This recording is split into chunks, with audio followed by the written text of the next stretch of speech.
Entre Amigos de hoje ele é diferente.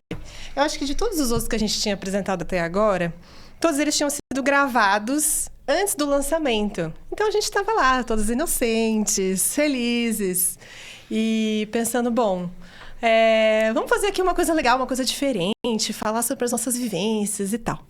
Aí a gente foi pra internet. Esse lugar, né? Amigável. Esse lugar. De pessoas do bem.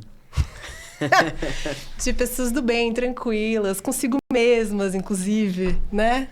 E aí a gente viveu esse turbilhão, assim. E a gente tá aqui pra falar um pouco disso e do que a gente sentiu, do que a gente passou. Principalmente a partir da principal polêmica, digamos assim, que a própria internet criou em cima dos nossos conteúdos. E aí, como é que a gente vai fazer isso hoje? E aí falar sobre a raiz, né, de tudo que a gente passou, que é esse tema, uma identidade que no nome já traz um impacto, especialmente para essas pessoas misóginas, né? Muitas delas. Sim. Então, trouxemos especialistas para essa conversa que vão traduzir pra gente tudo o que aconteceu em cima daquele termo, né? E a gente vai continuar ocupando esse espaço, sim. Então, vocês vão sofrer mesmo, tá? Incels, héteros, é isso. Fiquem aí no campo dos comentários enquanto a gente arrasa ali no campinho dos vídeos em cima, tá bom? No palco. Vou apresentar, então, nosso convidado. Vamos Pode lá. ser? Vamos lá, mas primeiro, assim, é importante dizer que essa pessoa, ela é mestre e doutorando em psicologia, tá? Porque a gente tem muitos comentários, tipo, procura um psicólogo. Então, assim, trouxemos um psicólogo, tá? Então, não vai dar pra você usar essa cartinha. Não funcionou. Essa pessoa navega pela existência como feiticeiro, multiartista, poeta, conjurador de inimagináveis, tudo isso com Y, por causa de Tibira, provavelmente, né? Porque eu também tenho Y no nome por causa de Tibira. E promovedor de saúde. É mestre e doutorando em psicologia clínica, né, pela PUC, compondo o núcleo de subjetividades, pesquisando a construção de espaços clínicos e de cura que se fazem além do tempo colonial, a partir da anunciação de memórias do território cidade-corpo, como as águas, os ventos, as madeiras, a terra. Gente, bem aterrado. Gente, aqui. muito bom. Eu amei muito. Coordenou... Eu quero morar nessa descrição. Coordenou o projeto Acolhe LGBT na Organização Internacional pelos Direitos da População LGBT, ALAUT, e é autor do livro Inundação com Y, Um Conjuro, editora O Sexo na Palavra 2022. Amei. Estamos aqui com Zeca Carude, Paula. Ai, bem-vindo. Que bom que a gente tá aqui. Eu tô muito feliz. Tudo. E estaremos também em cortes aí na gravação, Sim, né? Com outras pessoas. Já apresentamos elas nos cortes. Vamos lá. Essa conversa, como a gente explicou, né, vem da emergência. A gente passa, né, por essa explosão do podcast com o tema Boiceta, né? A partir do momento que Júpiter anuncia ser dessa identidade. E a gente queria ver muito mais outras perspectivas, né? Já tem muito conteúdo que surgiu desde aquela conversa falando da origem do termo, né? E de qual foi essa concepção e tal. Então, por favor, nos ensine. E ensine a todos esses odiosos que estão na internet surtando com essa simples identidade. Primeiro, oi. Oi, quero agradecer o convite, né? Acho que para mim é sempre importante pedir licença. Então, antes de dizer, eu queria pedir licença para vocês, né? E para esse espaço, assim, para poder dizer disso. Celebro o convite e esse dizer de especialista, né? Mas eu gostaria de sair desse lugar de especialista, assim. Acho que tem uma importância para mim de falar desse tema, de dizer desde a medida do testemunho. E quando eu digo testemunho, é porque em alguma medida eu não tenho muito compromisso com uma verdade absoluta. Sim. Eu tenho um compromisso com a medida da vida. E eu digo isso, tem uma frase que quem me conhece, ou segue um pouco meu trabalho, sabe que eu gosto muito do Edouard Glissant, que é um poeta da Martinica. Ele foi aluno do Aimé Césaire, ali junto do Fanon, né? Tanto que ele se diz poeta, ele não se diz filósofo, ele fala, sou poeta. Né? E aí na lápide dele tá algo escrito assim: nada é verdade, tudo é vivo. Que legal. Na lápide dele. E tô dizendo isso porque eu acho que é dizer desde o lugar que eu digo, do lugar que eu falo, do lugar que eu me expresso. Então, na medida da vida. E a ordem e a gestão da vida, ela opera desde outros lugares, muito distintos da verdade absoluta, né? E digo isso para deixar marcado que o meu testemunho é sempre desde uma medida contracolonial. E para mim isso é um exercício ético. Então tá na minha fala. Então quando eu peço licença, tiro o sapato, é para dizer como que eu me coloco nesse lugar. E a respeito de boiceta, para mim é preciso, então, reivindicar uma medida ética, para se dizer disso. Porque é assim que eu fico com boiceta. E aí, na medida do testemunho, porque eu acho que eu tenho duas coisas para dizer, que são várias, né? Assim, múltiplas, assim, né? Rizomáticas, a respeito disso. Uma é de ter vivenciado o testemunho do conjuro de boiceta, de ter participado desse processo lá em 2018. E aí eu quero contar essa história desde como eu vivenciei ela. Vamos lá. Outra coisa que eu quero contar é como eu sinto, penso, intuo boiceta. E já digo de antemão, que pode ser polêmico, mas acho que se diz na multiplicidade, que para mim boiceta não é uma identidade. E eu acho que isso talvez possa gerar, também abrir o campo de discussão, né? Sobre o que se tem por boiceta. Bom, primeiro, a medida do testemunho, né? Em 2018, eu compreendi, assim, consegui sustentar e me dizer enquanto uma pessoa que não era uma mulher cis, então que a gente entende então por uma pessoa trans, em 2017, quando eu me formo na graduação de psicologia. Tá. Porque em alguma medida era isso. Como assim você é psicólogo e trans, né? É um campo muito... Hoje tem outras possibilidades, né? Mas naquele momento não era tão possível para mim esse tensionamento, né? Como assim? Eu sou o louco e o cuidador ao mesmo tempo, né? Que coisa é essa? Eu não via a possibilidade.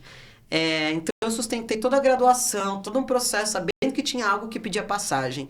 Quando eu me formo em 2016, eu consigo atravessar isso e me dizer desde um outro lugar em 2017.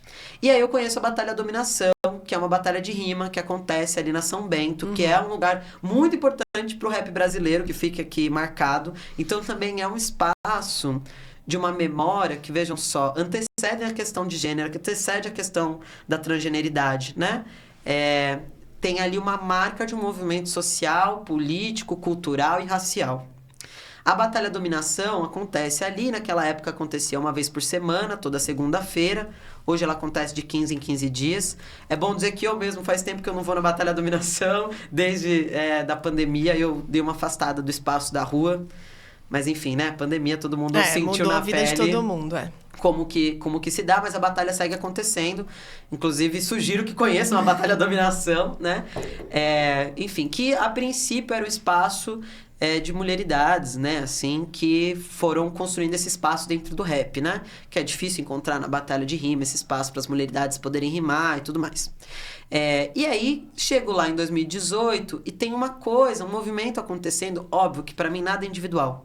Eu não estava sozinho vivendo a experiência de me dar conta da transgeneridade. Tinha um movimento social, político, coletivo, comunitário, experimentando esse rasgo, né, da dimensão do gênero como uma coisa única, né, em que se nasce com órgão genital X é uma mulher, se nasce com órgão genital Y é um homem, né? Há um rasgo disso nesse período.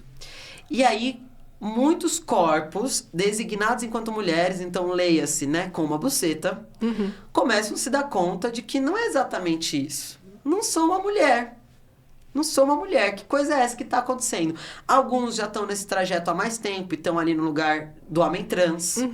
Outros começam a se dar conta de que, bom, não sou uma mulher. Mas, pera, eu não sou um homem trans. Não se trata exatamente disso. E é bom marcar que a gente sabe que no movimento trans há uma trajetória das travestilidades, das transfeminilidades, das mulheres trans, que se dá num outro tempo da história das transmasculinidades e dos homens trans, né? São tempos distintos e tudo mais. E aí a gente vai se dando conta que, ao falar do movimento trans, era o quê? Homem trans, travesti, mulher trans. Sim. E aí era assim, o que a gente é? Não tem mais coisa? Assim, então se eu não for mulher, eu tenho que ser um homem? né? Que isso começou a produzir um desconforto coletivo. As pessoas ali estavam rimando, experimentando um processo poético, um processo artístico, político, fundamental, falando de uma experiência majoritariamente ali de pessoas que vêm de um contexto periférico, né? Mas que vão rimar no centro, né? Então, que é um espaço de intersecção muito denso, né? Com todas as suas ambiguidades, né? E aí a gente começa a tensionar. E eu me recordo de estar com os pares ali, né? Com outras pessoas, dizendo, e aí, a gente precisa de um outro nome. A gente vai precisar de um outro nome para essa coisa que a gente está vivendo aqui, né? A gente não é sapatão, a gente não é lésbica, mas a gente também não é um homem trans. Pô, e eu lembro de uma coisa assim, as transfemininas têm a travesti, né? Sim, tinha essa referência de um termo diferente, né? De um termo diferente, porque eu acho que ainda do que se trata a travestilidade, eu não sei se é a mesma coisa da qual se trata boyceta. Eu acho que a gente não tá falando da mesma coisa, né? Porque temporalidades diferentes, momentos diferentes, mas era a referência de dizer existe mulher trans e travesti. Que é outra coisa. Então, se existe homem trans, existe uma outra coisa. Que não homem trans. O que a gente vai ter que dar um nome, né? É curioso que outros nomes apareceram. Eu me recordo. É um testemunho meu, né? Da minha experiência. Transviado, transmasculino. Se testaram muitos nomes. E eu acho que vale lembrar que era uma multiplicidade de corpos que estavam ali. Né? Assim, raciais, de territórios diferentes, territórios que eu digo assim, lugares do país diferentes, que vêm para São Paulo para trabalhar, para fazer algum cuidado de saúde. Enfim, era um lugar bem assim, de fertilidade da diferença mesmo, que estava ali na Batalha da Dominação. E aí, entre essas pessoas, tinham, por exemplo, o Demétrio Campos, que infelizmente a gente perdeu ele durante a pandemia, né? O Roberto Inácio, que é esse corpo que é passagem. Eu costumo dizer que o Roberto é passagem, faz conjuro. Conjuro não é ter a verdade do dizer a respeito de uma coisa, mas é ser passagem de um dizer. Para mim, Roberto Inácio, quando ele conjura boyceta, o corpo dele é a passagem de um dizer coletivo. Porque havia uma coletividade pensando essa nomeação, né? E aí é curioso, porque quando o Roberto diz boyceta, ele grita, né? Que legal. Ele grita no meio de uma rima. Tem duas pessoas rimando e ele tá na plateia e ele grita boyceta, faz um grito assim, né? Então você vê a força, né? Roberto, que não é do sul e do sudeste, ele vem do norte do país, né? Ele também já faleceu, assim como o Demétrio Campos. Inclusive, eu acho que é curioso a gente perceber que muitos daqueles corpos, os corpos mais brancos, digamos assim, né? Ou os corpos brancos, muitos ainda estão vivos. Mas eu queria deixar o dado de como são os corpos não brancos entre os nossos, que estavam nessa discussão, que já não estão mais vivos. Isso não é à toa. E eu insisto em dizer isso porque boyceta, para mim, é conjuro de uma coletividade de vida, e não é à toa que nasce no centro, num espaço de confluência, num espaço de produção poética, né? E num espaço de, como que eu vou dizer assim, de uma maioria que não é branca, de uma maioria preta, de uma maioria parda, negra, indígena, enfim, né? Dentro desse lugar de um marcador racial. Porque há algo, o Eduardo Glissant, que eu comentei no começo, poeta, né? Que vai dizer que há algo desses corpos que são violentados pela colonialidade, que em decorrência dessa constante violência tem uma capacidade de uma produção do inimaginável constante. Porque para se manter vivo é preciso o inimaginável nessas conformidades. O mundo já acabou. O mundo já acabou. O céu já caiu. Assim, né? Para lembrar Krenak, para lembrar Davi Kopenawa, já disseram, o céu já caiu. Né? E aí a capacidade da criação e do improviso. Sim. O do improviso, de criar o inimaginável. É uma fabulação que eu faço na minha dissertação de mestrado, que eu digo, a vida sempre sobressai. A vida sempre sobressai. Você olha para o concreto e você vê, no inimaginável do concreto, há um rasgo, uma fissura e uma planta nasce. A gente chama de erva daninha. Mas daninha para quem? Porque ela está dando notícias da vida. Não importa a medida do concreto. Ela vai rasgar e ela vai nascer. Para mim, boyceta é essa erva daninha. Ela rasga o concreto. Ela tensiona. Ela nasce de uma fissura. de uma força. E por isso, para mim, não é à toa que é o corpo de Roberto Inácio que tem a força necessária para ser passagem, para fazer um conjuro de um coletivo. E romper aquele concreto. E romper aquele concreto. E não é à toa que acontece na Batalha da Dominação. Não é à toa que acontece num território que tem uma memória de uma história como o hip hop. Eu tô dizendo isso porque pra mim nada disso é deslocado. Se eu deslocar e falar aqui de Boiceta pra vocês sem racializar a história disso, ou colocar um contexto territorial e de um tempo histórico, pra mim o que eu vou estar fazendo é colonizando a história do Boiceta. E eu não posso fazer isso, né? Você acha que pra mim isso é um compromisso ético da minha parte. Isso não é dizer, por favor, na internet, eu sei que tem uma dificuldade de compreender isso, que só pessoas não brancas, pessoas negras, indígenas vão se declarar Boiceta. Não é sobre isso. É dizer que pra mim é desses corpos que é possível fazer um rasgo em certa medida. Né? Porque se a gente está falando de colonialidade, a gente está falando sobretudo de um massacre de um modo de vida. E um modo de vida que, em seu geral, não é o branco ocidental de uma Europa específica, que é preciso dizer também, não é toda a Europa. É uma branquitude específica, né? Bom, e aí é isso. Roberto grita Boiceta nessas condições. E aí se começa a usar a Boiceta, né? Começa a se experimentar isso naquela coletividade. A gente começa a se reconhecer. Sou Boiceta, você é Boiceta, meu amigo Boiceta, marca na foto, né? Eu e os Boicetas, eu e os meus amigos Boicetas. Panca Paula e Lança, né? Que é uma dupla, enfim, né? Não sei o que eles estão cantando hoje, se é rap, se é funk, mas enfim. Que se estão ali nesse espaço da dominação e lançam uma música chamada Boiceta, né? Com várias pessoas ali nessa imagem. E aí isso começa a tomar a internet, assim. E não é o acaso, gente, não é surpresa. Eu falo que eu não fico indignado, assim, não tenho... Se você tem uma compreensão do fascismo, a brasileira... Não há de se ter impacto. Na verdade, o que eu acho que a esquerda está precisando é reconhecer que isso se dá e construir ações estratégicas desde isso. Eu acho que não é mais tempo da gente ficar muito indignado, não, sabe? Mas é isso. Fascismo é isso. Aniquilação do outro. O que mais a gente precisa para pensar política pública, ação pública e militância considerando isso? Bom, mas aí considerando que a esquerda esquece da nossa existência, Não, e aí não está lembrado. acostumada a lidar com esse tipo de Acha que é uma coisa, distração, porque né? realmente é em poucas situações que ela de fato enfrenta o fascismo, Depende da aí esquerda, realmente né? Mas a maioria... pode ser surpreendente, né? Mas não é, realmente não é. Só uma coisa assim, você Manda, tava senão falando... eu saio falando. Eu sou geminiano, eu saio falando. Ai, caramba. Tinha que ter visto isso antes na vida. Não, mas é interessante você falar do centro, né? E eu gosto muito eu não me lembro o filósofo agora que falava muito assim as cidades como esses lugares de experimentação, assim, né? De corpos e tal, comparado, por exemplo, à experiência rural, né? A gente consegue toda essa produção da cidade através desses encontros, dessas histórias e tal. E é curioso como é o centro do centro, né? Assim, é o centro financeiro do país, acaba atraindo a maioria dos corpos, e aí no centro, né, tem esse encontro dos corpos periféricos e esse encontro produz, né, a rachadura, assim, que você fala, né? E é curioso também que durante os eventos no começo do mês do orgulho, o entrevistado nosso fala que ele é do norte e que entende que Boiceta é uma... O Alexandre. fala que Boiceta é uma identidade da periferia desse território. E ele é do norte, justamente. Então, olha só, né? Tá sendo um aprendizado também para essas pessoas que são do norte também, sobre essa experiência específica que teve aqui, né? Nesse epicentro todo. Ao mesmo tempo que eu vi comentários de pessoas dizendo, sou do Nordeste, mas sou Boiceta, já chegou aqui. Então é algo que vai se espalhando também, né? Sim. Então, muito legal, assim, ouvir dessa origem, né? A gente já tinha visto algum dos vídeos, mas interessante os detalhes que você trouxe. E...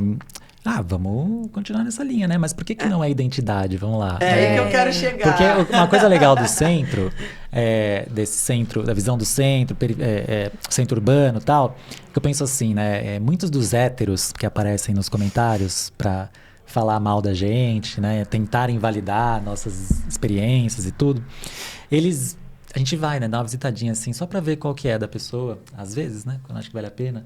E aí tá lá, identitarismo puro da pessoa. Muitas vezes é academia, é assim, viciado em músculo. Né? O outro é viciado em um esporte específico e tal. Isso são identidades, de certa forma, né? E eles não percebem. Eles mesmos, assim, porque a maioria é eles. Apesar de que a gente viu algumas pessoas... Quando a gente vê mulher, cis, mas preta...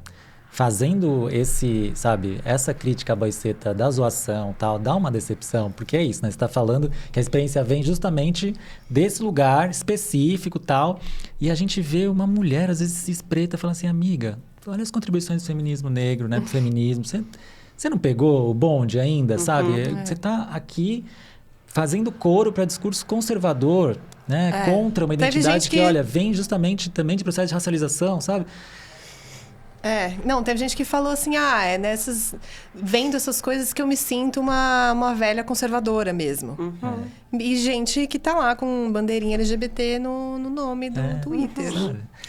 Eu vou dizer que isso não me espanta. De novo, novamente, totalmente acostumada. Não me espanta, assim, porque eu acho que tem dois teóricos aí, que aí são filósofos, quer dizer, um deles é filósofo, que é o Deleuze, o outro, acho que nem se coloca nesse lugar, né, que é o Guattari, mas Deleuze e Guattari que vão aí pensar a esquizoanálise, né, que é da onde eu parto, assim, né, me coloco como psicanalista, navego aí pensando em esquizoanálise e outras coisas, mas não é exatamente esquizoanálise, né, pensar práticas contracoloniais, né, Sim. E que eu acho que a esquizoanálise compõe em muitas medidas, podem nos auxiliar em algumas dessas conversas, né, mas que há algo do nosso, que para mim é uma característica da lógica colonial, que é esse modo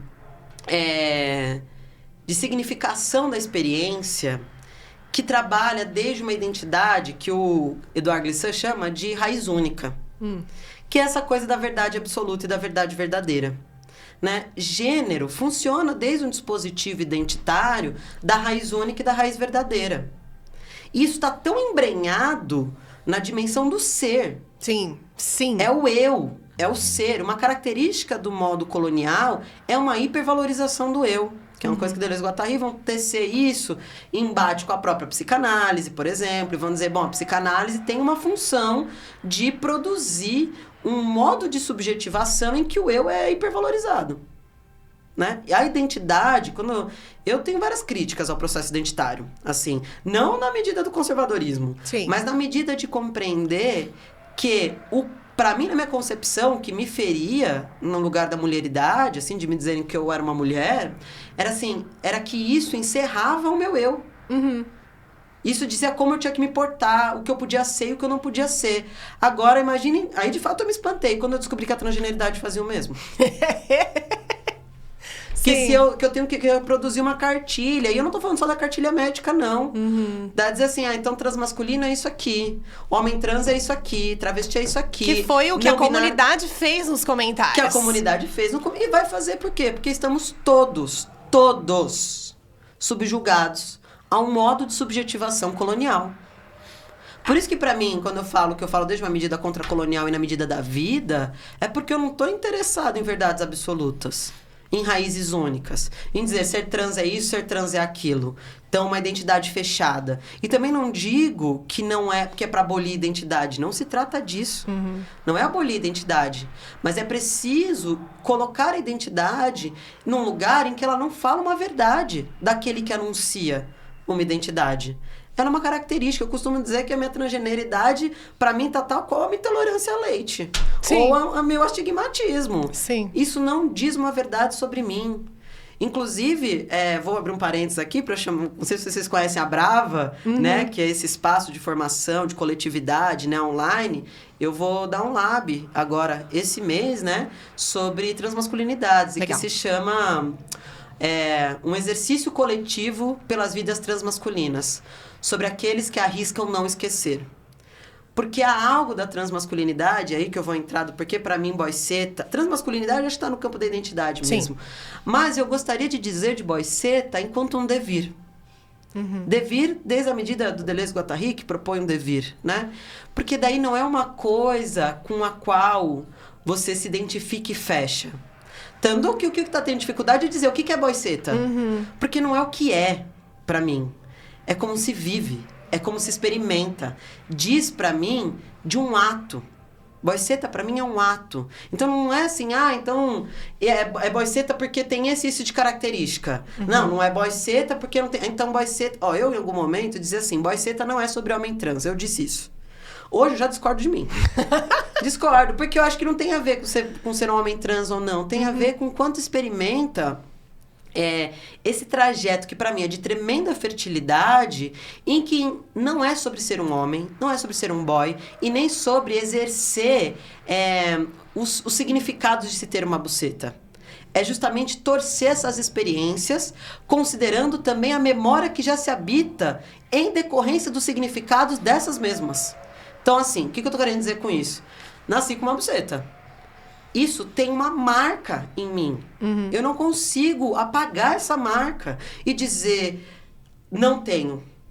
Ou, a partir do momento que eu transicionei, eu apago todo um processo de subjetivação em decorrência de ter uma buceta. Não. Sou e exerço uma masculinidade. Sou é forte, né? Tá vendo como a gente se pega também? Mas estou aqui exercendo. Estou, né? Estou.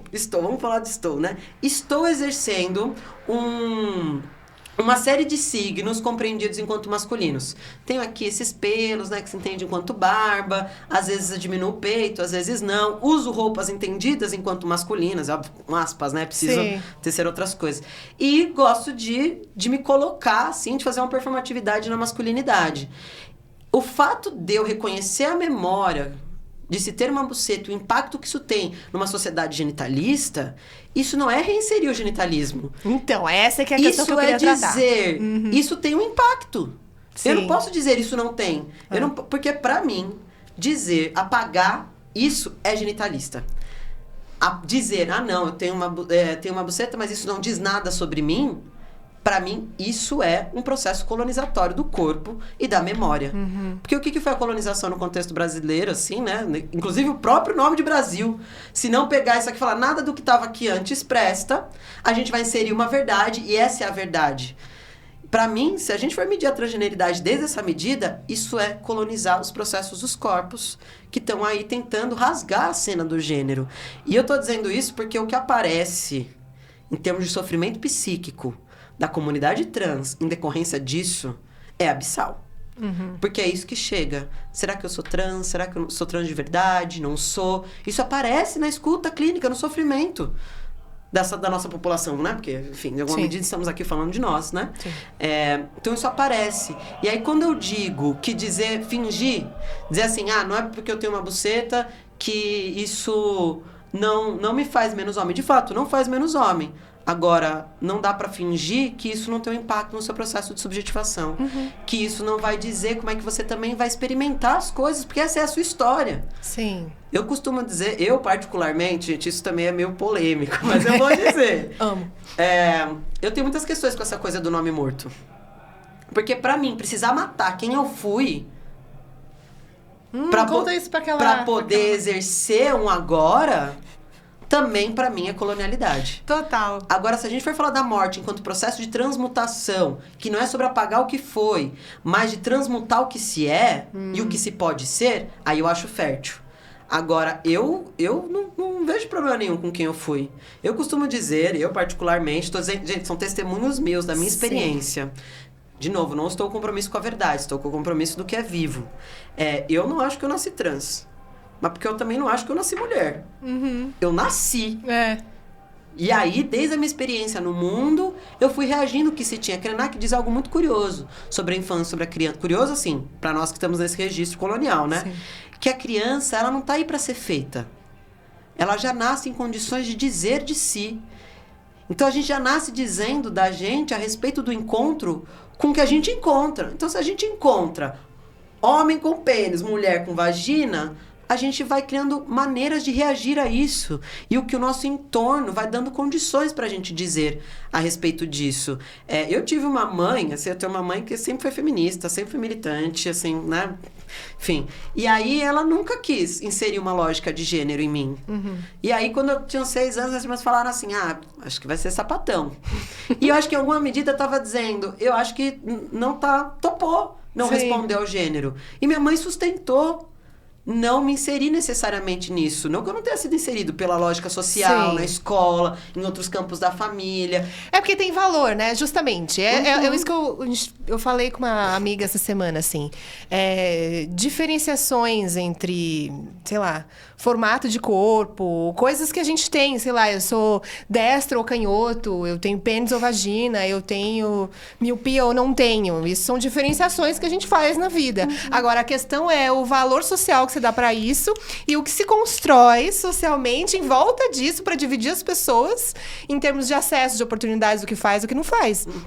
A gente poderia, num mundo paralelo, dividir, fazer uma divisão do trabalho, não pelo sexo, mas por ser canhoto ou destro. Aí as pessoas iam criar um monte de coisas. Bom, então eu vou identificar que eu sou destro usando uma pulseirinha desse lado aqui, porque eu preciso... Isso vai me dar um status social, uma coisa assim. Mas o nosso mundo não foi construído dessa forma. O nosso processo histórico foi construído de outra maneira e dividiu o mundo por várias categorias, dentre elas o genital. Eu gosto, junto de outros autores, junto de Glissant, Deleuze, Guattari, entre muitos outros autores. Gente, eu tô citando aqui estes, né? Sim. Muitos outros. Mas que a questão é como a gente hierarquiza a diferença. É.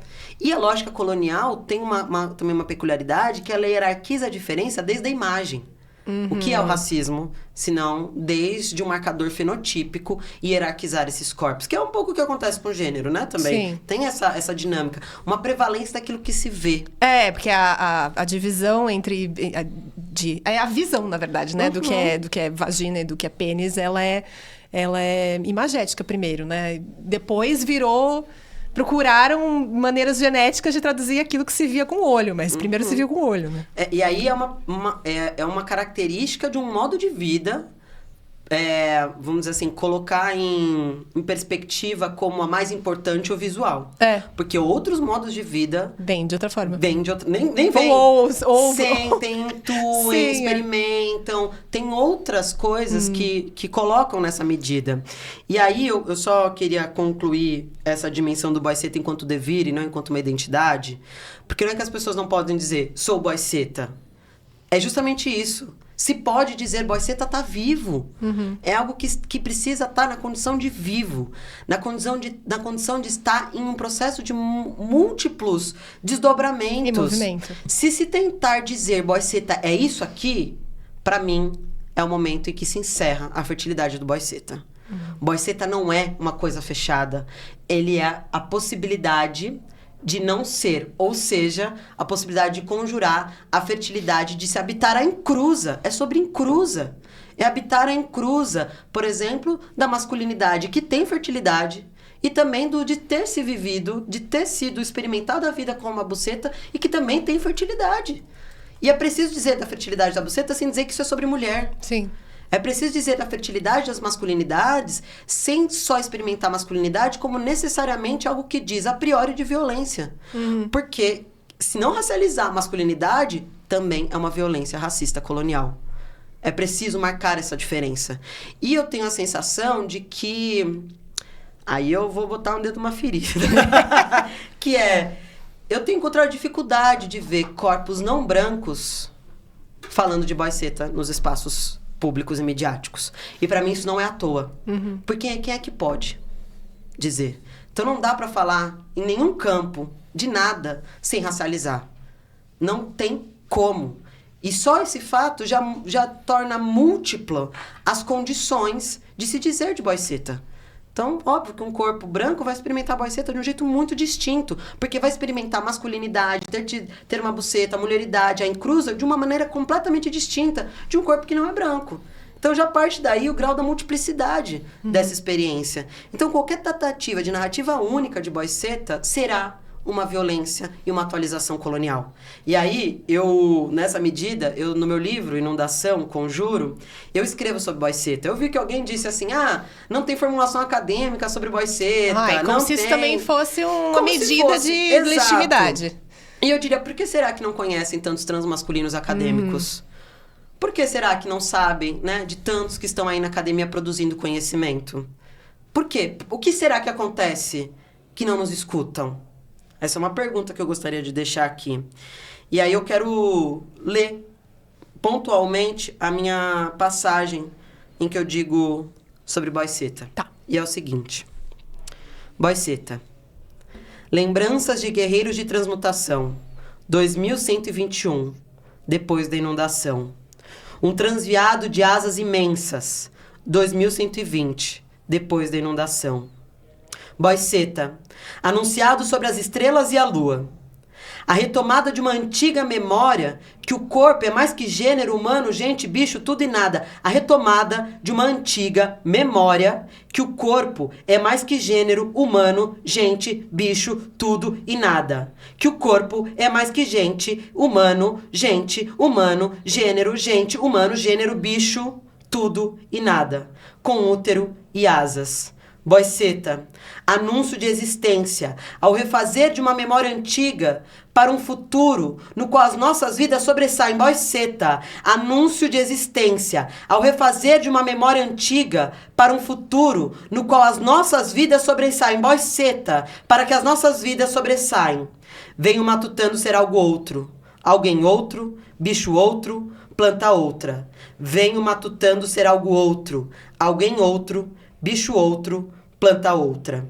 Venho fazendo caminho no encontro, no choque, no inimaginável, na encruzilhada, onde o rio e o mar se beijam. Venho sendo a tormenta, a inconstância, a inundação que esse encontro é. Venho sendo a tormenta, a inconstância, a inundação que Boiceta conjura.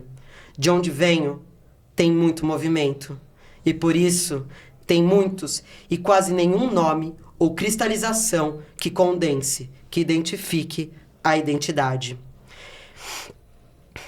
Boiceta, é que não tem guerra para quem nasce no entre, que nos faça perder o desejo de comer e gozar a existência.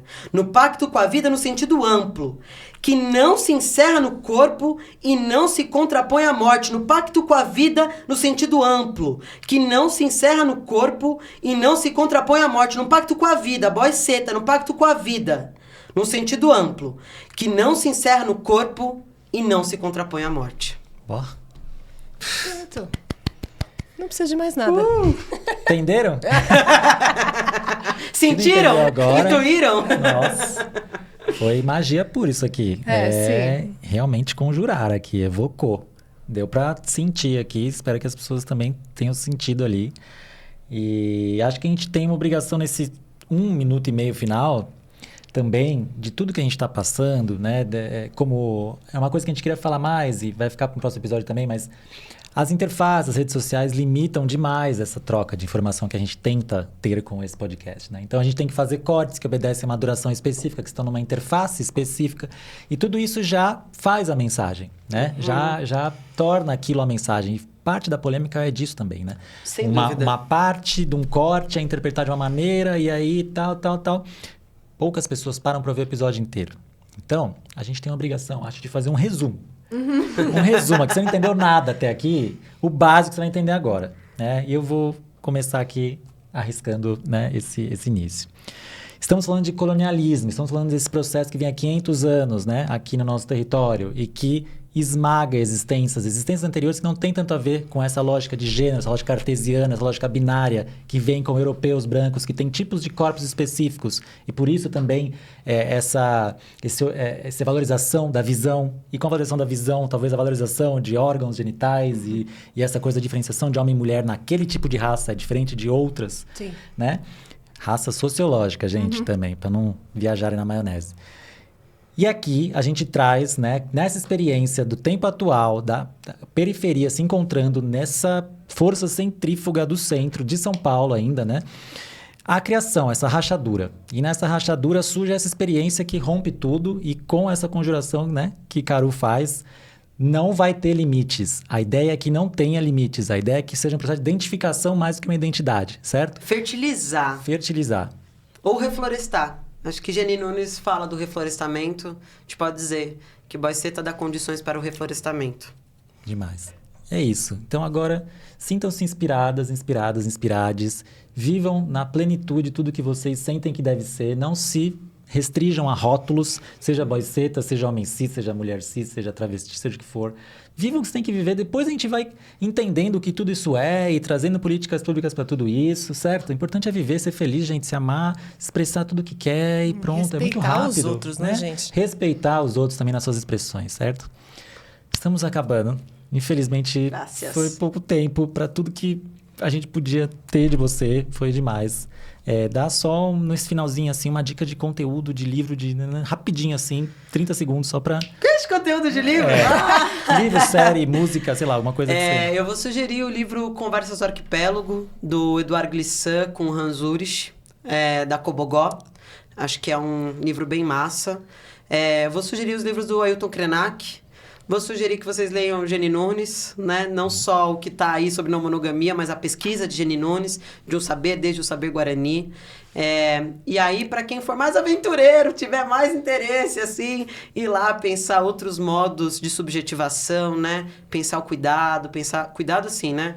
Saúde mental, pensar o trato da vida e, sobretudo, como é que a gente se compromete com uma prática de vida ética e contracolonial. Acho que essa é a medida. Em breve, talvez a gente tenha outros exemplares do meu livro, né? Inundação, Conjuro. Não sei se não tá esgotado ainda, mas em breve, quem sabe. E lá, né? Na Brava.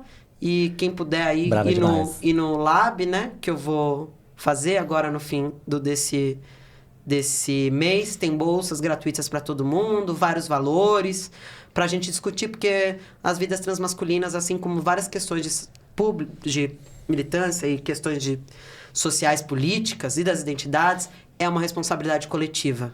É coletivo. Se não for, não será.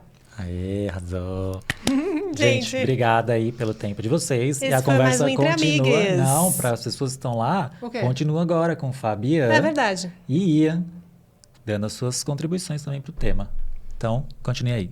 Bom, gente, dando continuidade a essa conversa muito legal que já começou com Caru, a gente vai continuar esse papo com o Fabiano Algarte e com o Ian Habib, para a gente continuar falando desse assunto que virou polêmica, embora sejam apenas as vidas. Vamos começar com o Fabiano. Fabiano do Ibrate, conta mais um pouquinho da sua história e de onde você vem.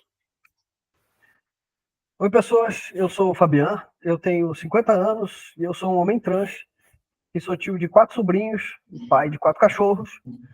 Fiz psicologia, física e ciências contábeis, trabalho com contabilidade trabalhista, estou atualmente como coordenador nacional do IBRAT, que é o Instituto Brasileiro de Transmasculinidade.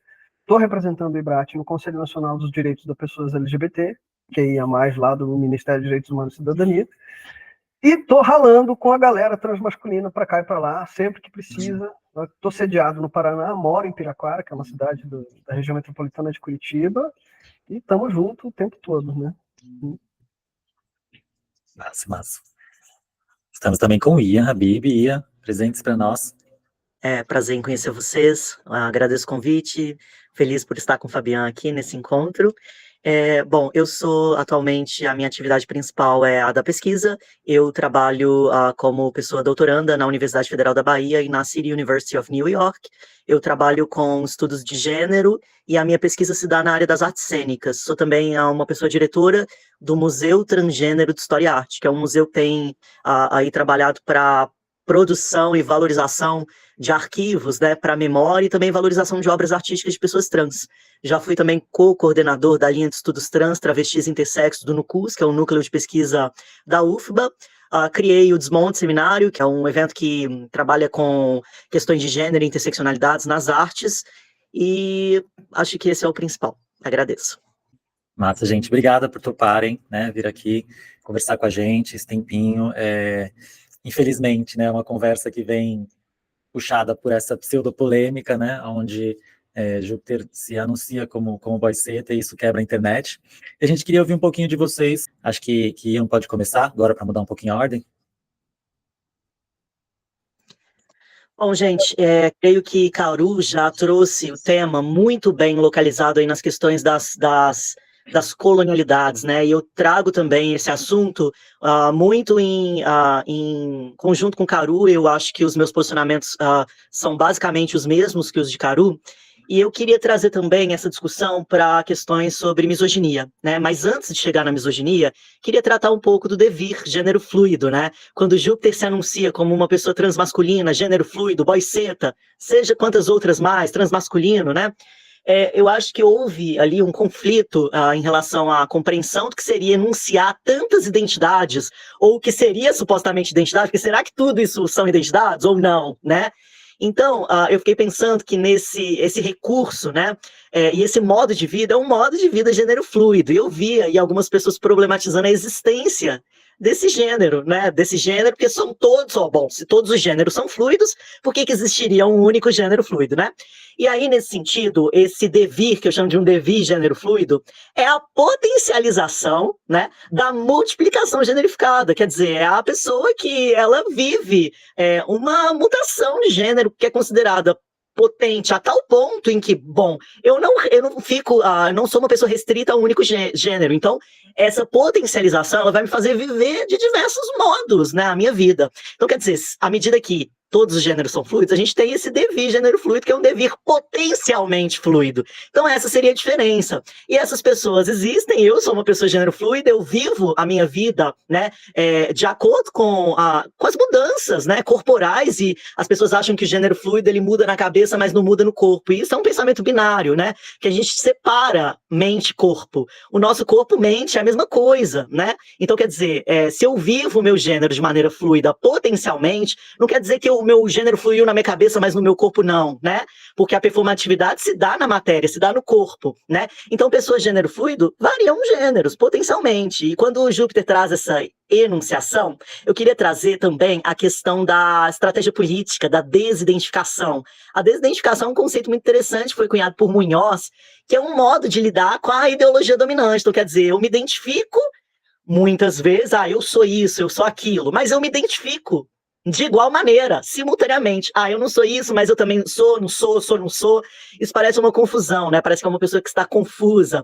Mas essa é uma estratégia política. Eu sou em relação ao outro, né? Então, quer dizer, o meu gênero se produz em performance em relação com a outra pessoa, né? E isso é uma estratégia política de uma vivência gênero fluido, né? E que precisa ser respeitada. Se você não vive dessa maneira, tudo bem, né? Então a gente pensa que valorizar as outras pessoas, os outros gêneros, ou as outras maneiras de viver gênero, seja um aspecto extremamente importante para viver em coexistência, né? Eu vou finalizar essa parte do gênero fluido, tem outras coisas para dizer, mas vamos seguir a conversa. Eu acho essa pseudo-polêmica mais um padrão de vida, né? Uma coisa que eu tenho visto na nossa existência. Você pode ver que uma pessoa transmasculina abriu a boca para falar de si, brota gente do chão, eu nunca vi, gente, brota gente do chão para dizer que é um absurdo você dizer que você é você, para você dizer quais são as características que você tem. Acho muito, muito bom o material, tanto de Caru quanto de Ian, respeito imensamente, leio, assisto, acompanho os dois o tempo todo, e me preocupa muito que toda vez que eu falo uma característica minha, isso vira uma polêmica que incita a violência. É muito preocupante como isso tem se tornado uma prática de exercer a violência para querer se manifestar sobre uma coisa que não é de sua conta. Para querer manifestar uma opinião que ninguém pediu sobre a vida que não é sua, sobre uma existência que não é sua. Mas você não percebe as implicações que tem na violência que você fomenta. E essas implicações, elas vão atingir todo mundo, ela não atinge só uma pessoa. Porque quando você está falando que gênero fluido não existe, que boiceta não existe, daqui a pouco você que é fiscal da existência do colega, que é fiscal da identidade, da composição da existência do fulano, vai dizer que mulher feminista não existe, você vai dizer que gente parda não existe, você vai dizer que pessoa com autismo não é deficiente, você vai dizer um monte de bobagem, porque você se sentiu na liberdade de dizer sobre várias coisas que você não entende, não vivencia e não experimenta. Por quê? Porque você tem boca, mas não tem raciocínio, não tem consciência, não tem respeito pelo colega. Para mim, essa polêmica toda que se levanta, ela é mais uma onda de violência que se volta contra a população trans travesti, com um enfoque muito severo na população transmasculina, como também quando se fala de reprodução da população trans, quando se fala do direito da pessoa transmasculina parir, gestar e abortar. Quando você fala do direito de você ser boiceta, levanta uma galera dizendo que isso me ofende. Não entendi ainda e continuo não entendendo. Como é que o nome do outro te ofende? É tipo, nossa, o nome do Ian me agride profundamente. Ele não poderia se chamar Ian porque eu me sinto profundamente ofendido porque ele se chama Ian. E acho importante que quando essa polêmica se levanta dentro da nossa comunidade, que a gente consiga sentar para conversar. Porque o que me preocupa no universo das agressões é que as agressões elas encerram a capacidade de conversa, a capacidade de diálogo. E a capacidade de diálogo dentro da população trans travesti, dentro da população transmasculina, quando ela se encerra, ela vira cis. Porque a cisnormatividade não é capaz de conversar, não é capaz de construir, de mudar, e de se representar, e de se ressignificar. Ela fica tentando performar aquilo que ela diz que é normal, aquilo que ela diz que é a norma, aquilo que ela diz que é o certo. Por isso que ela perpetua a violência. E o que me preocupa quando eu vejo esse discurso violento na nossa comunidade é que ele é muito cisgênero, ele é muito cisnormativo. E por ser cisnormativo, ele é automaticamente transexcludente. É como se a gente estivesse promovendo um processo de exclusão da nossa população dentro da nossa população. E isso é muito cis, gente. A gente é trans demais para ser cis assim, não funciona. É um lugar sem volta, não dá pra gente chegar lá de novo, sabe? Então, assim, por que todo gênero é fluido? Tá, e daí? Porque boy seta eu nunca ouvi falar. Tá, e daí? Você também nunca tinha ouvido falar da fórmula de Bhaskara. Você também não sabe que tem um planeta depois de Plutão. E aí? Não mudou em nada. Mas a sua realidade não se afeta. Agora, desrespeitar o fulano por causa disso, isso sim é violência. E isso não tem a ver com você. Mas é provocado por você. E é provocado por uma sociedade que incita a violência como forma de se comunicar com a diferença. E isso me preocupa. Porque se a gente reproduz essa cisgeneridade, essa cisnormativa, a gente também é transexcludente. E não dá para ser transexcludente sendo trans, gente. Isso foi uma coisa que a gente viu bastante, né? Pessoas da comunidade, principalmente pessoas cis, né? Se colocando nesse lugar de não compreensão em relação às vivências de pessoas trans. Não entendo, vocês complicam demais, vocês estão fazendo o jogo da direita, umas coisas assim. A gente não conseguiu alcançar direitos básicos, como, por exemplo, e aí a pessoa, coincidentemente, indica um direito que as gays brancas querem, o casamento. A gente não conquistou não sei o quê. E como se a gente precisasse, né, a comunidade trans, precisasse segurar a onda, se esconder ali um pouquinho, até que a parte cis da comunidade alcançasse a sua igualdade de direitos em relação às pessoas cis hétero, e às vezes nem só a igualdade de direitos, né, mas também a aceitação. Tem gente que fala, nossa, a gente trabalha tanto para ser aceito, e aí vocês e bagunçam tudo. E essa aceitação, né, ela é performar essa heteronormatividade, né? Ter passabilidade, ser aceito dentro de espaços que foram construídos para não nos aceitar, e fazer parte do clubinho que te odeia. É meio isso, assim, né? Ser assimilado, parece. E aí essas existências que não querem ser assimiladas, elas querem criar outro mundo, elas atrapalham esse intento de assimilação, né? E isso foi muitos dos discursos que eu vi vindo da comunidade LGBT. Eu me sinto uma velha conservadora vendo essas pessoas. Talvez você seja mesmo. Né? O que vocês pensam assim, sobre essas manifestações todas que têm rolado dentro da própria comunidade? Não necessariamente com pessoas trans, mas dentro da própria comunidade a partir dessa polêmica. Peraí, só antes completar também essa pergunta, né? Porque a gente tem um certo terreno, né, possível de interação também online, né? Muito do que a gente fala acaba sendo o que a gente experimenta online, né? Por essas vidas que temos super conectadas hoje em dia, né? O quanto também dessas configurações do online, né, as interfaces, as regras de negócio, tudo isso, né? O quanto isso também não torna esse diálogo dificultoso, né? Não leva a gente para um lugar de agora você precisa, por exemplo, muitas das pessoas que produziram conteúdo ao invés de vir solidarizar, né, ao podcast, ao Júpiter, estão numa lógica de produção de conteúdo diária, jogando um jogo da plataforma, né? Jogando um jogo assim de eu preciso produzir diariamente conteúdo, que surgir de pauta eu vou debater, vou dar minha opinião aqui, porque isso vai alimentar o algoritmo de forma que eu consiga ter um protagonismo aqui e não fique, né, numa decrescente assim de público e tal. Então tem também, né, esse ponto assim de como essas interfaces, como essas regras de negócio das redes sociais, que tem, né, identidade predominantemente cis e predominantemente hétero, né, por trás, também já propiciam ou não ao debate, né? Mas vamos ouvir, vamos com o Fabiano primeiro, então, agora. Olha, eu sou um sujeito preocupadíssimo com esse papo de aceite, esse negócio de aceite, que a gente precisa ser aceito, a gente não sei o quê. É muito filme de adolescente da sessão da tarde da década de 90, entendeu? Que a gente está lutando uma luta supostamente contra o sistema educacional excludente, violento, mas no fim das contas, aquela menina nerd de aparelho e óculos vai virar cheerleader. Não é essa a ideia. Desculpa, não é essa a ideia. Eu não sou trans para ser cis. Eu sou trans porque eu sou trans. Se cis funcionasse para mim, eu não estava transtornando o sistema. A ideia é exatamente essa. Eu não quero que ninguém me aceite, eu não quero ser assim, eu não pedi nada. Eu sou um sujeito de existência, e a minha existência violenta o sistema no exato momento em que eu olho para o sistema e digo, putz, não funciona para mim.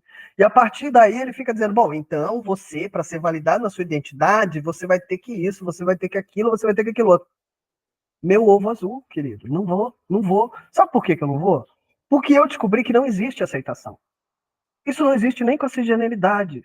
A mana branca cis está tomando Ozempic toda semana porque ela precisa taxar aquela barriga, porque aos 35 anos vão chamar ela de feia e velha. Você acha que eu vou conseguir performar alguma coisa para ser aceito? Meu ovo azul, não vai funcionar, não funciona assim. Essa lógica patética que vem sido servida para nós pela cis-heteronormatividade, por essa branquitude cis-heteronormativa, olha, se você for domesticado, você vai ser aceito, vai ter um espaço, eu te dou até uma cadeira para falar. E aí você vai ter uma cadeira para falar, e daí eu vou te dar um direito. Não é bem assim não, mano.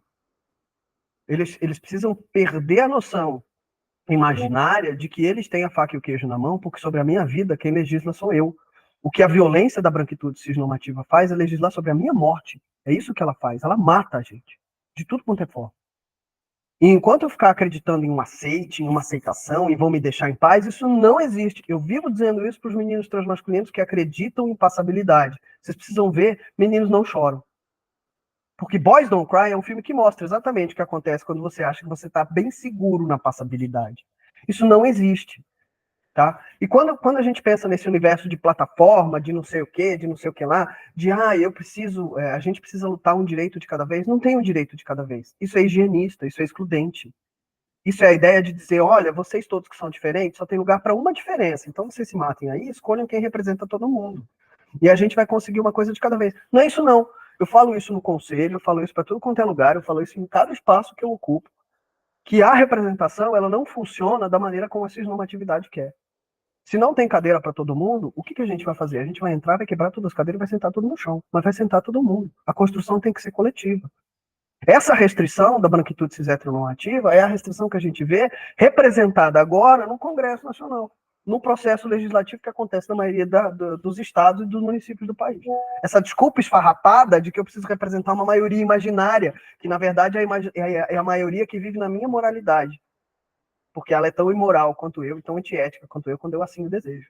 Não é assim que funciona. Construção coletiva é construção coletiva e ela não é fácil. Porque bater na diferença do outro é ruim. Porque dizer, cara, eu não entendo isso. E se propor abrir a cabeça para entender, e mesmo que você não entenda, respeitar acima de tudo, é um exercício que não é fácil. A gente que é trans faz isso desde sempre. Eu estou respeitando a cis-heteronormatividade até hoje, em 2024, eles ainda estão tendo que aprender o que a gente trans. É 2024. Além de aprender que a Terra não é plana, estão tendo que aprender, né? Gente que vacina, não mata, que não tem chip, essas coisas. Sabe? Tipo, esse universo. E aí, quando eu vou falar em termos de plataforma, produção de conteúdo e engajamento, eu posso usar a temática do jeito que eu bem entender. Então, não tem esse papo de, eu estou fazendo isso para ganhar engajamento. Porque você pode escolher como você aborda a temática. É intencional. Eu preciso disso porque os meus seguidores querem. Você pode abordar do jeito que você quiser. Você escolheu ser dono e usar o discurso dessa forma. Isso é uma escolha, isso é de propósito. Existe muita violência que a gente pratica inconscientemente, mas quando você abre uma tela para abrir a boca, para falar propositadamente a respeito da vida de um fulano, você fez uma escolha de discurso intencional. Então, para mim, isso não tem só a ver com engajamento. Isso tem a ver com postura ética. Isso tem a ver com escolha política. Tá? E isso tem a ver com compromisso com a dignidade do colega. E se tem a ver com a dignidade do outro, tem a ver com a sua, porque você não parte da premissa de que a sua dignidade é mais importante que a do coleguinha, não, querido, porque hoje você está batendo nele com a pedra que vão bater em você depois. Aquela música daquela época continua sendo verdade. Vão levar o fulano, vão levar o Beltrano, vão levar o ciclano e vão me levar. E quando eu gritar, não vai ter ninguém para ouvir. É isso que o pessoal que está tentando se esfolar para entrar nessa branquitude cis heteronormativa não entendeu. Primeiro, que ela não existe. Segundo, que não cabe ninguém lá dentro. E terceiro, que ela sim é capitalista e ela sim é excludente. E que aqui não tem nenhum capitalista conversando. Aqui é tudo pró. Yeah. Corta aí pra gente. Em relação a esse discurso, né, que vocês trouxeram sobre inclusão ou aceitação, né, eu venho tensionando há algum tempo, né, essa ideia de inclusão ou de aceite, né, e isso vem muito dos estudos CRIP, né, que são os estudos das deficiências. Essa noção de inclusão ela já aparece nesses debates há um tempo. É parecido com aquele, minha mãe me aceita, ou as pessoas têm que me aceitar, ou fulano de tal tem que me incluir, ou o mundo tem que me incluir. E aí, nessa noção de inclusão, parece que a gente tem um mundo dentro e um mundo fora, né? E isso, novamente, é um pensamento extremamente binário. Então, quer dizer, eu tenho a pré-determinação de que algo já está fora desse mundo, e por desejo de outra pessoa, né? E qual o motivo de eu ter que pedir para alguém, esse alguém que esteja supostamente dentro, me colocar para dentro também, né? Então, quer dizer, eu já estou assumindo que eu estou fora, né?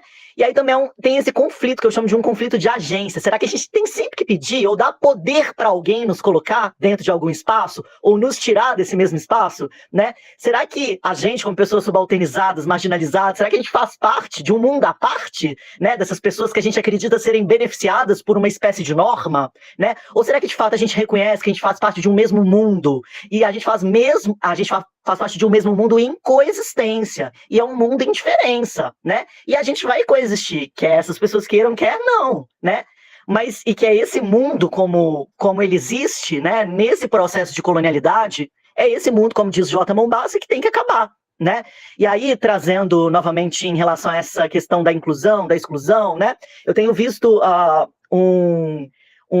uma questão que é, como o Fabiano colocou, sempre que uma pessoa transmasculina, não binária, aparece para falar algo, surge gente de todos os lugares para opinar, né?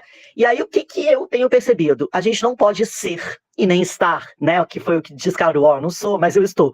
Ultimamente, nós não podemos ser nem estar, né? Porque o que acontece? Sempre que a gente enuncia algo, aparece gente de todos os lugares falando, você não pode, você não vai, né?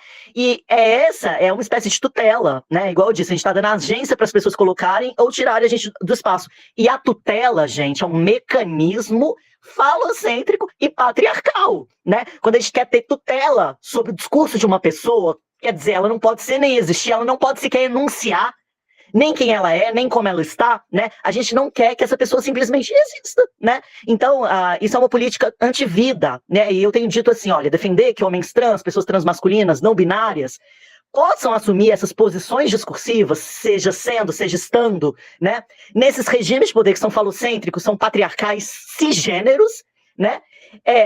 Defender que essas pessoas possam produzir conhecimento, né? Então, quer dizer, um modo de enunciação, quando eu enuncio como sou, como estou, né? Eu estou produzindo um modo de conhecimento, um modo de ser, um modo de estar no mundo, né? Isso não deve ser um pedido de visibilidade narcísico, né? Então, quer dizer, se a gente está requisitando aqui livre direito à produção epistêmica, à produção de enunciação, à produção de dizermos quem somos, né? É porque através dessa posição de enunciação que nós vamos solicitar os direitos que a gente precisa, né? E esse espaço de produção de conhecimento, de discurso, é o nosso espaço da luta por direitos. Então, quer dizer, a gente não está pedindo visibilidade através dessas enunciações de identificação, a gente está pedindo direitos, né? Então, a gente já passou desse momento de pedir visibilidade, a gente está visível, mas sob qual regime de visibilidade, né? Então, quer dizer, pensar nesses regimes de produção de visibilidade falocêntricos e patriarcais, nos quais homens trans só podem aparecer grávidos ou falando de polêmicas, né? E quando a gente está produzindo outras coisas, por que a gente não tem essa visibilidade, né? Então, assim, a gente primeiro tem que começar a tensionar de que maneiras esses regimes de poder falocêntricos e patriarcais estão produzindo a nossa visibilidade, né? Através de polêmica apenas, né? Isso é muito bom, porque Júpiter reclama muito, né? Que a música dele não é tão ouvida, né? Quanto esse nome de polêmica, né? Então, acho que ele traz muito essa preocupação de da gente conseguir ter esse momento de visibilidade para o que a gente realmente é, e não só, né, por esse momento aí, pela cicatriz e tal, até pegar um pouco do amarelo ali, né, Emicida, Pablo, aquela história da cicatriz, nós sermos conhecidos pelas cicatrizes, né, como a gente consegue, enquanto comunidade, se é que ela existe, né, porque a gente está descobrindo também nesse processo que a comunidade está em desenvolvimento, na comunidade a gente tem tudo que tem na sociedade brasileira também, né, e especialmente dessa distância que há entre as pessoas cis da comunidade, né, para as pessoas trans, ali tem uma diferença de enunciação muito potente, né, que deixa toda a nossa organização muito, muito difícil, parece, né. Então, acho que queria também ouvir um pouco de vocês como a gente pode coletivizar mais essa luta, né? Então, temos aqui Brate, né, como uma desses focos, assim, de organização coletiva, né? Acho que é legal, Fabiana, falar um pouquinho sobre como começou, assim, sobre, né, que ponto vocês estão, tal, porque para muitas pessoas, minha impressão, assim, para muitas pessoas que são LGBT hoje, que estão nas redes emitindo opinião sobre o caso, não há um acúmulo desse trabalho político, assim, né? Não há um acúmulo de mobilização, de organização política. Então, seria legal também ouvir um pouquinho sobre essa escolha, né? Também de fazer a luta de maneira coletiva. Fabiano até foi muito cuidadoso no aceite do convite, né? A gente passou por 3 outras pessoas antes para tentar trazer, porque Fabiano não queria estar só ele falando das coisas, ele é muito generoso, assim, com as outras pessoas transmasculinas, de todas as pessoas falarem. Então, conta um pouquinho dessa coletividade toda para a gente conseguir também, com esse episódio, acho que aprender todo mundo, né? Todos juntos, um pouco mais sobre coletividade e também sobre solidariedade nesses momentos, né? Como na luta coletiva a gente é mais solidário do que pensa numa coisa sempre da crítica, da individualidade e tal.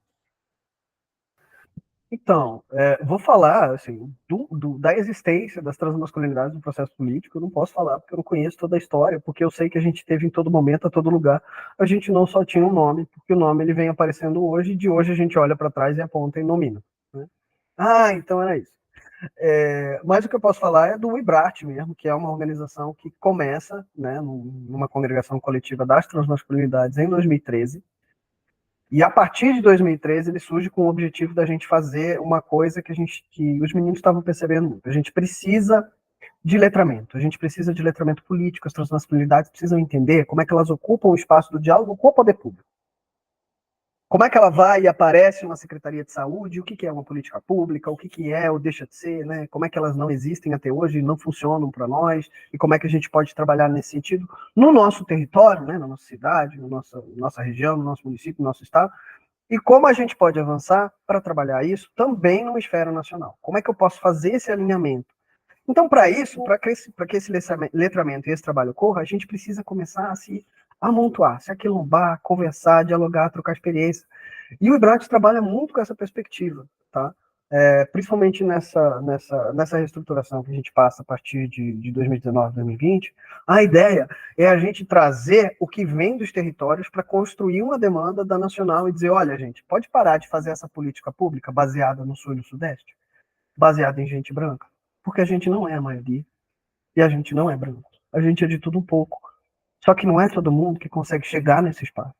E por isso essa preocupação, né, até que você fala, de que demorou para que eu venha, porque eu não quero ocupar o espaço, porque o IBRAT não é o Fabiano não é o IBRAT. O IBRAT é um coletivo de pessoas transmasculinas de todas as caras, de todas as formas possíveis. Tá? O Fabiano é um cara branco, autista, de 50 anos, que está na coordenação nacional do IBRAT, mas o IBRAT não toma decisões com base no que o Fabiano quer. O IBRAT tem uma diretoria composta de 5 pessoas, tá? Inclusive o Caleb, que é uma pessoa não binária, que está no Distrito Federal, que constroem coletivamente as decisões emergenciais. Mas de resto, é tudo assembleia. A gente pega os coordenadores de todos os estados em que a gente atua, que estão vivenciando essas realidades, e a gente discute tema por tema, e a gente discute realidade por realidade. Por exemplo, essa questão, quando começa esse fomento do boiceta, uma das primeiras coisas que surge é, caraca, a gente precisa trazer os boicetas pretos para falar. O pessoal da periferia, o pessoal que faz uma outra diferença, que tem um outro recorte. Por isso que eu demorei para aceitar, porque eu queria trazer esse recorte, porque esse recorte também é parte da transmasculinidade, a gente precisa estar junto para construir isso. Né? Quero trazer a importância que a gente tem de falar de pessoas em territórios, povos originários, sabe? Da população transmasculina que está construindo identidades dentro da sua comunidade indígena, que está construindo identidades dentro do movimento campesino, dentro do movimento sem terra, dentro das ocupações de rua. Como é que é essa? O IBRAT tenta trabalhar tudo isso, traz todas essas polêmicas para dentro, e como é que a gente discute a acessibilidade que essas pessoas tratadas como não pessoas, porque é disso que se trata ser uma pessoa trans no Brasil, é não ser uma pessoa? Porque no exato momento que eu preciso botar um flag de eu sou trans, eu significo que as pessoas são elas, eu sou uma pessoa trans. O deficiente sou eu, eles são pessoas. O racializado sou eu, eles são pessoas. É sempre assim. Por isso que essa ingenuidade fica tão brava quando a gente diz, vocês são cis. Ontem eu estava na Assembleia Legislativa do Paraná e eu dei bom dia para todas as pessoas, inclusive para as pessoas cis. E as pessoas cis fizeram uma cara muito chata. Elas não gostaram de ser nominadas de pessoas cis, como se elas fossem o estranho. Mas para mim elas são estranhas, porque como eu disse para eles, o ponto de vista da minha vida sou eu. Quando o IBRAT começa a fazer esse tipo de trazer essas capturas e vamos trazer essas realidades, a gente entra mesmo nessa questão que o Ian apontou, que eu acho muito importante. Eles só chamam a gente para falar de violência. Só chamam a gente para falar sobre como a gente é violentado, sobre como o nosso direito é usufruído, é usurpado, sobre como a gente não consegue engravidar, como a gente não consegue abortar, como a gente não consegue trabalhar, como a gente não consegue se educar, como a gente não consegue. Ninguém chama a gente para perguntar, e aí, como é que é a produção de arte e cultura? Como é que é a realidade da galera? Como é que a galera se aquilomba, se diverte? Gente, eu já ouvi gente dizendo, para mim, enquanto coordenador do IBRAT, tá? Gente do movimento ativista cis, como é que vocês têm coragem de sentar para dar risada num momento como esse? Então, meu querido, se eu for depender da cisgeneridade e me tratar bem para poder sentar e dar risada, a gente vai chorar para sempre. Dar risada é revolucionário. Produzir arte, produzir a nossa existência, garantir a nossa vida é revolucionário. Isso é a revolução trans. E apesar de vocês que o sol continua a nascer e a gente continua a ralar. E é quando a gente se encontra junto e vê que apesar desse monte de treta, desse monte de dificuldade, passando pelos perrengues que todo mundo passa, a gente ainda consegue sentar e dar risada, é que a gente consegue levantar e dizer, caraca, se eu consigo isso, eu consigo qualquer coisa. A gente só precisa conseguir junto. Então, para mim, para nós do IBRAT, é para isso que serve um coletivo. E não é só o IBRAT, é qualquer coletivo trans. Sabe? Qualquer coletivo transmasculino, qualquer coletivo de nós. Aquilombe-se, se encontre entre os seus e produza a sua felicidade, porque é junto que a gente consegue ser melhor. É por isso que a gente fala, eu só sou porque nós somos. É no coletivo que a gente se fortalece a ponto de avançar sobre o que esperam de nós. Porque o que esperam de nós, infelizmente, é violência e morte. E não é isso que a gente tem mais a oferecer. E isso é no coletivo que a gente constrói. Inclusive as discussões sobre quem é ou deixa de ser, identidade, desidentidade, representação e desrepresentação. E acho que no IBRAT isso é muito isso. E por isso todo esse cuidado. Do IBRAT não tem essa cara desse branco barbudo careca. O IBRAT tem a cara de todo mundo que faz parte dele. Nossa, arrasou e deixou ainda mais marcado como a gente está sendo viciado, assim, viciados todos os dias numa lógica individual, assim, com as redes sociais, né? Tô vendo aqui a dificuldade que a gente tem de fazer tudo o que você estava falando de maneira conectada, né? Como falta essas plataformas pensadas para essa coletividade, né? Tudo pensado ali numa performance narcisista, assim, né? Ian, corta aí para nós. Bom, falar sobre comunidade, né? Poxa, é bem difícil. Eu tenho usado comunidade com aspas, tá, gente? Só para vocês entenderem. Quando a polêmica estourou, eu escrevi o seguinte: a comunidade, com aspas, trans, é um ideal higienista, heteronormativo, branco, narcisista e falocêntrico, de formulação de redes guiadas, de redes de suplementos, eu coloquei, guiadas pela produção biotecnológica dos corpos que, ao vingar, age como uma das maiores polícias da diferença de gênero criadas pela colonialidade e operadas como manutenção discursiva e midiática da direita neoliberal. Então, quer dizer, quando o vídeo foi captado pela direita neoliberal e eu vi toda a comunidade trans, não toda, né, mas muita gente da comunidade trans ali justificando chacota de gênero a partir da extrema direita, eu pensei, poxa, que ideal de comunidade é esse, né? Então, quer dizer, a própria comunidade se levantou contra Júpiter e aí eu pensei, poxa, esse ideal de comunidade, ele tá muito higienista, ou seja, quem é trans, quem não é trans, né? Bom, você só é trans se você for igual a mim. Então, quer dizer, por isso o narcisismo, né? É falocêntrico. Bom, determinados corpos não podem falar. Quais os que podem, né? E aí, esse ideal normativo, quando ele vinga, ele vai por essa produção de corpos. Bom, quer dizer, será que essa comunidade é formada por pessoas tomadoras de hormônio? Será que é isso que nos define como comunidade? Ou quer dizer, será que a gente está falando de uma miríade de diferenças que precisam coexistir, né, na diferença. E aí, gente, quando eu falo de polícia de gênero, o que seria isso, né, a polícia de gênero colonial? Bom, polícia de gênero colonial, por exemplo, é deslegitimar o gênero alheio, não importa qual ele seja. Por exemplo, tomar a sua vivência como única, ou seja, isso é um aspecto extremamente narcísico, porque a outra pessoa é diferente de você, ela não existe, né? Justificar sua cota de gênero a partir de comentário de extrema-direita, né? A que ponto chegamos? Hierarquizar gêneros, ou seja, achar que um gênero é melhor do que o outro e que por causa disso ele deve ter mais direito do que o outro, né? Desconsiderar os processos de subjetivação, né? Na formulação dos processos de generificação. Quer dizer, a gente está falando de subjetividade, não é? A identidade não é uma palavra, né? A gente está falando de um processo complexo de subjetivação, né? Então, quer dizer, e quando a gente fala de história também, a gente vê que essas nomenclaturas, elas vão mudando. Quantas nomenclaturas a gente teve no passado? As outras polêmicas aí já dizem muito para a gente sobre isso, né? E quer dizer, nenhuma dessas nomenclaturas está sendo aceita. O que é que está acontecendo? Que a gente não pode usar nada, nenhuma palavra para falar, é isso? Né? Então, quer dizer, a gente também tem tratado diferencialmente os gêneros de pessoas assignadas como mulher ao nascer, e isso a gente precisa falar também dentro da comunidade, né? Então, quer dizer, será que a gente não pode fazer um transfeminismo para todas as pessoas trans? O que só vai acontecer também coletivamente, também com muita organização e diálogo, né? E mostra também a necessidade da gente ter mais esses espaços, até fomentados também agora, né, com um governo que sabe que a gente importa e existe, né, que a gente consiga fazer esses debates mais, né, consiga trazer mais organizações, conhecer, se reconhecer, né, porque assim que a gente vai construindo tudo que a gente é, né, a gente não está estanque como essa... e ainda foi bondoso, né, falou só direita neoliberal, mas é direita neoliberal na economia, mas medieval nos costumes, né. Amanda, fala um pouco. Eu ia até pegar essa bola do feminismo com todas as pessoas trans, porque é isso, esse é um debate que não é novo, talvez seja novo fora da bolha, mas a gente está falando de transmasculinidades no feminismo há algum tempo já. Isso eu já vejo há pelo menos quase 10 anos essa discussão, né? E ela se reverbera e parece que se repete em coisas que a gente não espera, como, por exemplo, essa discussão essa semana sobre o aborto, e que as pessoas transmasculinas estão reclamando sobre o apagamento, né? Inclusive, vi a fala de... É Kien, né, o nome dele? Na marcha que a gente fez no sábado, contra a PL 1904, uma fala muito potente. E é isso, a gente está, enquanto movimento feminista, também com muitas questões internas, com feministas que são trans excludentes, e quando a gente fala de aborto, a gente fala de uma questão de saúde pública, saúde sexual e reprodutiva, que não é exclusiva das mulheres, né?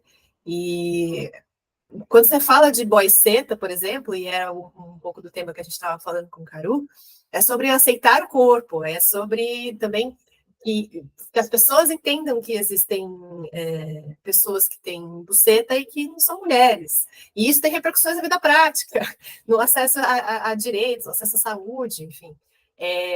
Então, é realmente difícil a gente olhar para essas questões de maneira recortada, como querem que a gente olhe. Não, vamos pensar em um direito de cada vez, quando as coisas realmente se comunicam em todos os detalhes, né? E aí, então, vamos pensar agora só isso, também vi esse debate essa semana. Vamos falar de aborto de maneira didática, e não precisa falar das pessoas trans agora. Mas o que isso vai significar, então, se a gente realmente conseguir algum avanço nesse sentido? Vai ser só para as mulheres cis? Por quê? Então, enfim, acho que era essa a minha palhinha nesse tema, assim. O que vocês pensam sobre isso? E aí eu trazer também o componente da misoginia, né? Para mim foi uma coisa que marcou logo no começo da treta, assim, né? Parece que é muito também sobre todo o estado, assim, da palavra buceta. Não pode falar buceta, né? Buceta é uma coisa suja, enquanto caralho é uma coisa de boa. Então, assim, quando fala... Inclusive, esses odiosos aí estão usando muito isso, assim, fazendo piadinhas como se fosse buceta e não a identificação em si. Então, acho que ia trazer uma coisa da misoginia, eu queria ouvir bastante disso também, porque parece muito presente na reação toda, né? E depois acho que a Fabiana tinha começado a falar, mas o microfone estava desligado. Eu acho muito engraçado falar de aborto de forma didática. Didaticamente, como é que você explica um aborto de forma didática? E o que isso tem a ver com ser trans excludente, velho? Você quer que eu guarde o meu útero aonde para não te incomodar? Para não perturbar o seu higienismo? Não faz sentido. A gente teve bastante discussão sobre isso, e o que é coordenador do IBAT São Paulo, inclusive, fez uma fala que me representa bastante, sabe? Não tem como a gente falar de políticas do corpo generificando políticas do corpo, porque isso é excluir, e isso sim, me desculpa, mas é machismo. Porque o controle do corpo, ele é machista. Ele é falocêntrico. O controle do corpo, ele é feito para que todo mundo se subalternize a uma determinada forma de existir, ser e estar. E isso por si só é misoginia. E quando a gente fala de um feminismo que é transexcludente, ele para mim também não é muito feminista. Eu vim no movimento feminista, e no exato instante que eu vou fazer uma transição social e tecnológica, o movimento feminista me rechaça como se eu me tornasse um homem cis. Eu olhei para elas e disse, vocês estão tomando alguma coisa. Porque, inclusive, para mim, construindo a minha prática e a minha vivência de pessoa trans, uma coisa que eu percebo é que eu não posso construir um conceito de masculinidade, um conceito de masculino, um conceito de qualquer coisa nesse sentido, que venha da cisgeneridade. Porque a cisgeneridade não tem. Ela é machista por default. Ela é machista por padrão, por definição. Se eu quiser construir qualquer coisa com relação a gênero nesse sentido, eu preciso sair de um ponto de partida de equidade. E se eu vou sair de um ponto de partida de equidade, ele tem que ser do feminismo. Então, assim, é um lugar que não te acolhe. Bom, então tem alguma coisa errada com esse lugar. Porque ele não foi feito para isso. Sabe? Tem alguma perversão acontecendo fora daquela perversão que já estava acontecendo. Tem um inception de perversões. E uma perversão conservadora que diz que o feminismo tem um limite. Qual é o limite? Qual é o limite? Se a nossa ideia é a equidade ela é o processo absoluto. Ela não para em momento algum. E o pior, ela vai além daquilo que você imagina que para você é equidade. Porque a equidade parte da premissa de todas as identidades. E todas as diferenças são muito mais do que você é capaz de imaginar. Nós quatro aqui não somos capazes de compor um cenário que pense em, sei lá, 20% das diferenças que existem no planeta. Agora nós aqui vamos definir o que é diferença e o que é equidade. Nem funciona. Não funciona assim. E eu fico muito preocupado quando a gente fala sobre direitos da população e da saúde da população transmasculina, porque como o direito à saúde é generificado, como o corpo é generificado, e como ninguém tem direito ao corpo, porque ninguém tem direito ao corpo. A gente não tem direito ao corpo, tá? Sendo cis ou sendo trans, ninguém tem direito ao corpo, porque o seu corpo tem que ser esse tamanho, tem que ter essa proporção, tem que estar desse jeito, tem que estar daquele jeito. Isso é higienismo corporal, o corpo não é seu, o corpo é meu. O corpo é social, sou eu que digo como o corpo tem que ser, tem que performar, tem que funcionar. O corpo não é de ninguém. Então, se eu não tenho direito ao corpo, ninguém tem. Só que nos processos de saúde, eu não tenho direito ao acesso. Quando eu vou seguindo essa lógica dessa branquitude cis heteronormativa, essa lógica do capitalismo da propriedade do corpo, eu não tenho acesso à saúde. E toda vez que eu vou falar de saúde, de aborto, de não sei o que lá, eu tenho que ficar dizendo mulheres e demais pessoas que gestam, que abortam, que têm útero, que têm isso, que têm aquilo.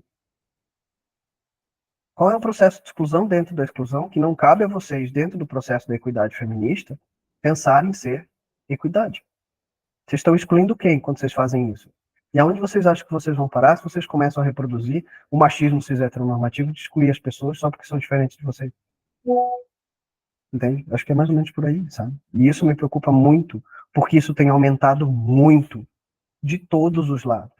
Para mim, um transfeminismo que não inclui as transmasculinidades, ele tem muito pouco dos dois, tanto de trans quanto de feminismo, mas é uma construção teórica. Eu só não vejo na realidade. Bom, a gente já precisa ir para a conclusão, a conversa está muito boa, mas assim, é isso, chegamos no nosso limite aí. Limite agora não da interface, mas do que as pessoas vão realmente ouvir. Ih, Ian caiu. Bom, Fabiana, você vai ficar com essa responsa de fazer o fechamento aqui. A gente sempre convida as pessoas a compartilhar com a gente o que está, sei lá, lendo, ouvindo, assistindo, para a gente ter um pouquinho também, assim, das referências. E a gente fecha. Então, eu vou falar uma coisa para vocês, assim, que eu acho que a gente tem que aproveitar essa onda e surfar em cima dessa violência que eles têm passando, porque eles querem que a gente fique nesse discurso do violentado, querem provocar violência, incitar violência. E eu acho que a gente tem que aproveitar. Eu tenho visto os movimentos orgânicos de gente transmasculina se organizando, senta, faz uma roda de conversa, vamos falar sobre transmasculinidade aqui, sobre mim, sobre nós, sobre todo mundo, revisitar essas nossas questões, o que a gente pode fazer. Eu tenho visto isso se fortalecer e eu quero muito que isso continue, eu acho isso muito importante.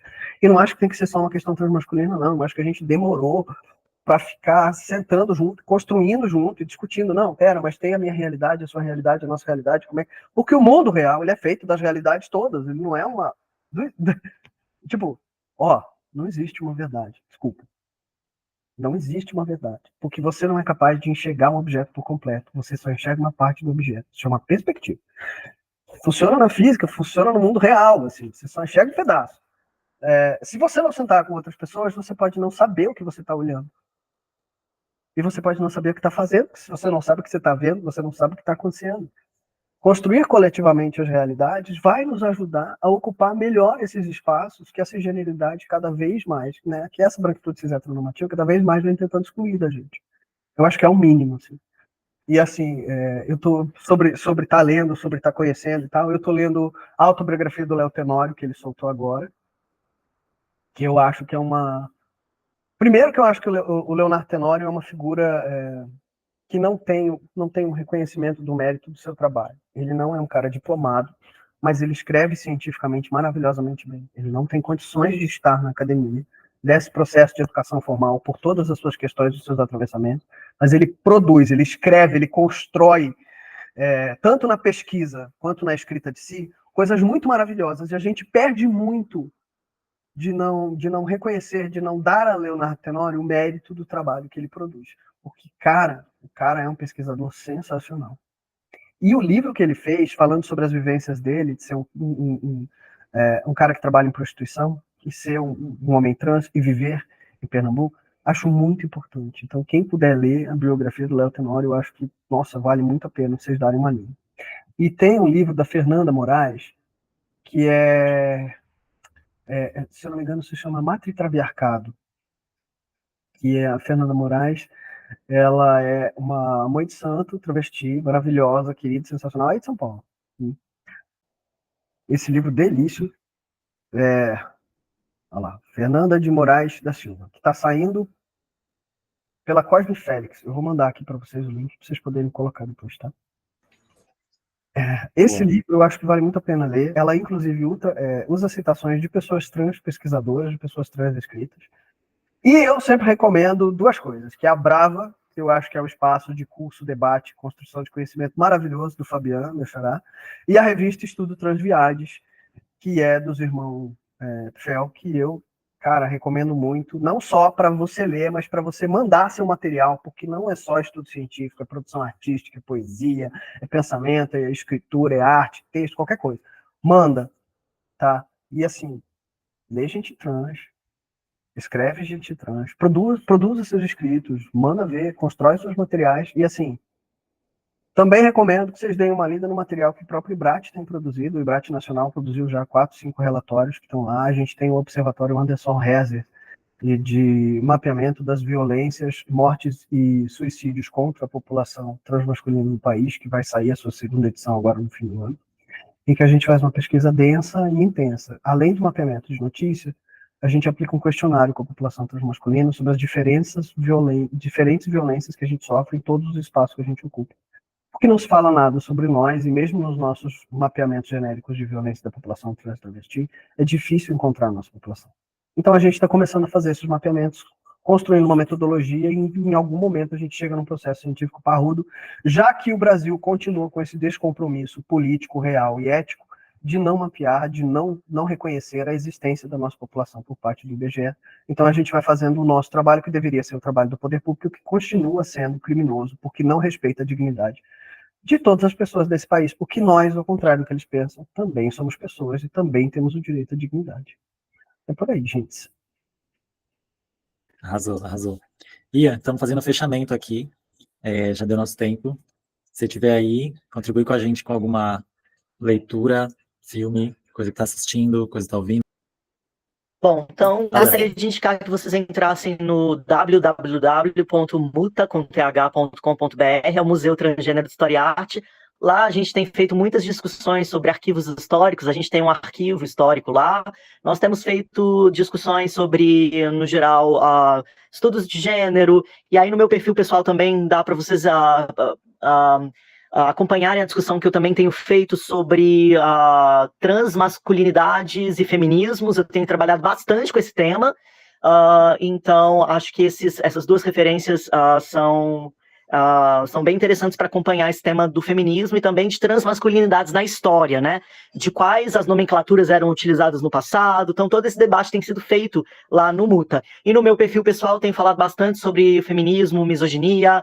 E é isso, a última afirmação que eu fiz lá, para vocês terem ideia, foi o problema de boy seta é seta, né? E a partir disso, eu comecei a discutir bastante essas noções que vêm desde os anos 90, né? Das noções de disforia, desse ódio ao genital que muitas pessoas trans acreditam que devam ter ou que tenham, né? E essa noção de que a gente precisa apagar a genitália ou que ela deva deixar de existir, e que a gente não pode operar esses nomes, né? Como deboche, como maneira de criação de mundo, né? Então, tenho feito todo esse debate ali também, se vocês quiserem acompanhar. Agradeço o convite, queria agradecer todo esse papo aqui, tá bem legal. Azar, gente. Obrigadão e nos vemos aí no próximo episódio, então, né, de Entre Amigues, e nos vemos também aí através das redes, dos canais de Ian e coletivos como o IBRAT. Valeu, gente. Até a próxima. Valeu, gente. Até a próxima.